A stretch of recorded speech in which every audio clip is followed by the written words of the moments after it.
JP Sharma को vote क्यों देंगे आप?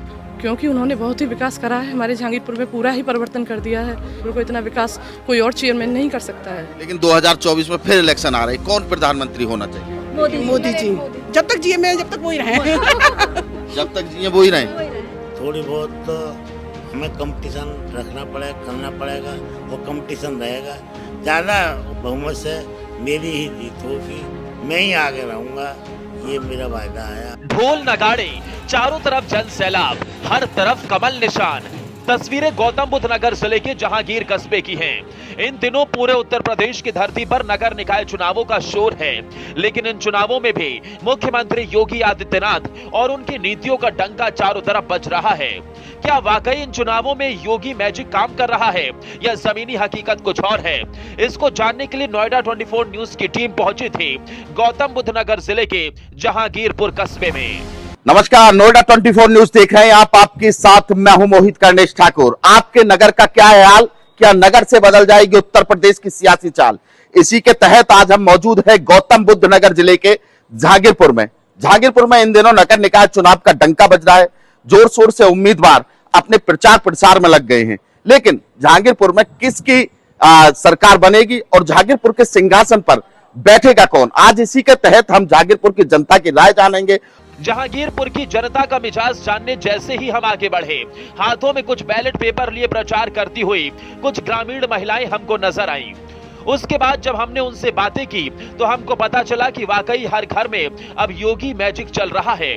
उन महिलाओं का क्या कहना था, उसे भी सुन लीजिए। अब की बार मतदान कहाँ होगा? कौन होगा जहांगीरपुर का चेयरमैन? अब की बार जेपी शर्मा ही जहांगीरपुर के चेयरमैन होंगे, जो कि पिछले पुराने 5 साल से चले आ रहे हैं। जेपी शर्मा को वोट क्यों देंगे आप? क्योंकि उन्होंने बहुत ही विकास करा है, हमारे जहांगीरपुर में पूरा ही परिवर्तन कर दिया है। उन्होंने पूरा चेंज कर दिया हमारे जहांगीरपुर को। इतना विकास कोई और चेयरमैन नहीं कर सकता है। योगी और मोदी को जानते हैं? जी बिल्कुल जानते हैं। योगी और मोदी के बारे में क्या सोचते हैं? योगी और मोदी वो भी बहुत विकास कर रहे हैं, देश का परिवर्तन कर रहे हैं, हर काम अच्छा कर रहे हैं।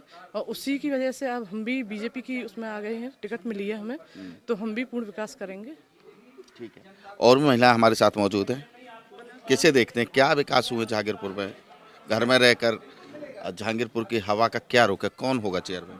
जेपी शर्मा बहुत अच्छा काम किया है। सड़क बनवाई है, शमशान घाट बनवाए हैं, बहुत अच्छा काम किया है।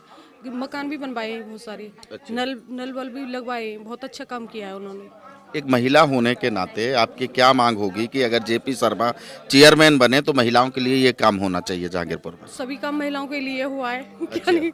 हाँ, फिर तो पुरुष नाराज हो जाएंगे। नहीं तो पुरुष और महिलाओं के लिए, दोनों के लिए होता है। जो भी काम होता है, जो करता है, तो दोनों के लिए होता है। जी जी, आप भी बताइए, कहाँ डलेगी आपकी वोट? कमल पर डरेगी। कमल के फूल पे क्यों जाएगी ये बताइए। सारा काम अच्छा हुआ है, कमल के फूल पे, कमल का फूल ही सारे काम कर रहा है। जेपी शर्मा। देश में कौन काम कर रहा है? मोदी जी और उत्तर प्रदेश में योगी जी। तो काम हो रहा है आपको लगता है? हाँ जी, बहुत बढ़िया काम हो रहा है। हाँ, अपराधियों के सारे काम खत्म करे जा रहे हैं। होना भी चाहिए ये चीज। अभी कौन किस अपराधी को ठिकाने लगाएंगे?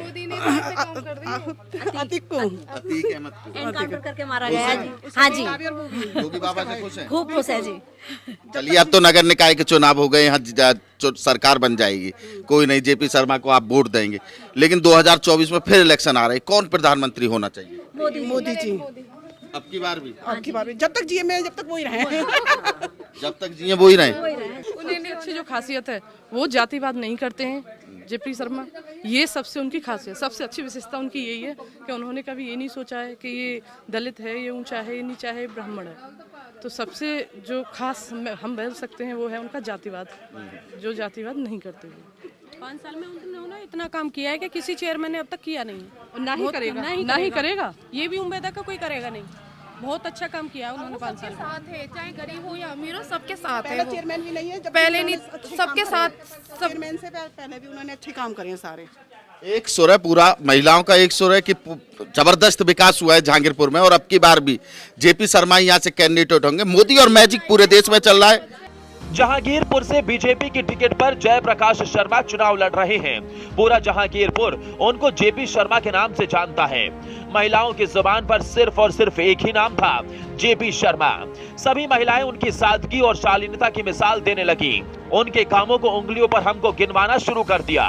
हम भी सोचने पर मजबूर हो गए कि जेपी शर्मा में ऐसी क्या बात है कि महिलाओं में भी चर्चाएं हैं। इसके बाद हम जेपी शर्मा के घर पर ही पहुंच गए और उनसे खुलकर बातें की। तो हमारे साथ मौजूद हैं सादगी और शालीनता की मिसाल कहे जाने वाले, पूरी जहांगीरपुर में जिनकी ईमानदारी के चर्चे हैं। कई लोगों से हमने बात की तो उनकी ईमानदारी के चर्चे होने लगे। कमल के फूल पर चुनाव लड़ रहे हैं, बीजेपी की टिकट पर उम्मीदवार है। पिछले 5 साल भी जहांगीरपुर का सिंहासन उन्होंने ही संभाला है। ऐसे ही जयप्रकाश शर्मा हमारे साथ मौजूद हैं, जानेंगे उनसे क्या विकास कार्य हैं, अब जो रहे हैं जहांगीरपुर में कैसे देखते हैं अगर जीत गए तो, और पिछले 5 साल में क्या कुछ उन्होंने विकास कराया है। बहुत स्वागत है आपका सर नोएडा 24 न्यूज़ पर। कैसी हवा चल रही है, क्या रणनीति है, किस तरह देखते हैं जहांगीरपुर के इस चुनाव को, क्योंकि बीजेपी ने आप पर फिर एक बार भरोसा जताया है? मैंने पिछले 5 साल में बहुत से कार्य कराए हैं। जो कस्बे में इंटरलॉकिंग कराई है, 4 शमशान बनवाए हैं। हर एक हरिजन के अलग हैं, यादव ठाकुरों के अलग हैं, ब्राह्मणों के अलग हैं और अदर कास्ट के अलग बनवाए गए हैं। मैं पूरी कोशिश से इंटरलॉकिंग कराई गई है चारों तरफ कस्बे में लाइट की व्यवस्था पूरी कराई गई है। सफाई है, मतलब सफाई का पूरा इंतजाम किया गया है। लाइट की व्यवस्था की गई है। एक पोखर है, एक पोखर बोलते थे, उसका सौंदर्यीकरण कराया गया है। उसमें चारों तरफ लाइट लगी हैं और उसकी बाउंड्री वाल कराया गया है।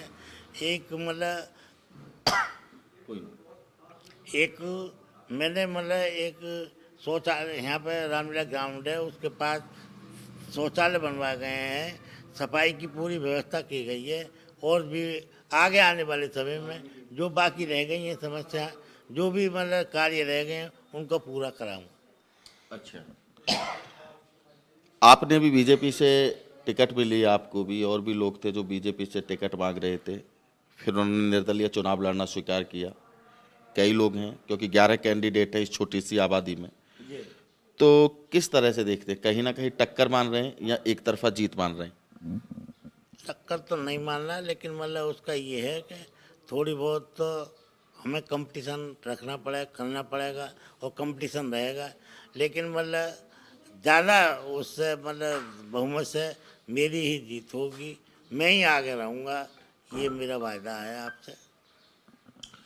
तो बहुत ही ईमानदार आदमी हैं, बहुत ही अच्छे आदमी हैं जयप्रकाश शर्मा जी। अब की बार चुनाव लड़ रहे हैं, पिछले 5 साल में काफ़ी विकास कराए हैं। रामलीला ग्राउंड से लेकर शौचालयों से लेकर प्रधानमंत्री आवास योजना के तहत लोगों के घर बनवाए हैं। इंटरलॉकिंग जो टाइल्स हैं वो हर गली में बिछवाई गई है, साफ सफाई।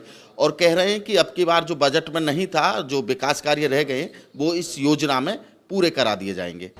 जेपी शर्मा हारे या जीते, लेकिन 2 मिनट की बातचीत में उनकी सादगी और शालीनता हमारे सामने फूट फूट कर बाहर निकली। जयप्रकाश शर्मा पिछली दफा भी बीजेपी की टिकट पर जहांगीरपुर के चेयरमैन बने थे। इस बार बीजेपी ने उनको अपना उम्मीदवार बनाया है। गौतम बुद्ध नगर के सांसद और पूर्व केंद्रीय मंत्री महेश शर्मा की वो बेहद करीबी हैं। लेकिन ये वक्त तय करेगा कि जयप्रकाश शर्मा जहांगीरपुर से फिर जनता का भरोसा जीत पाते हैं या नहीं।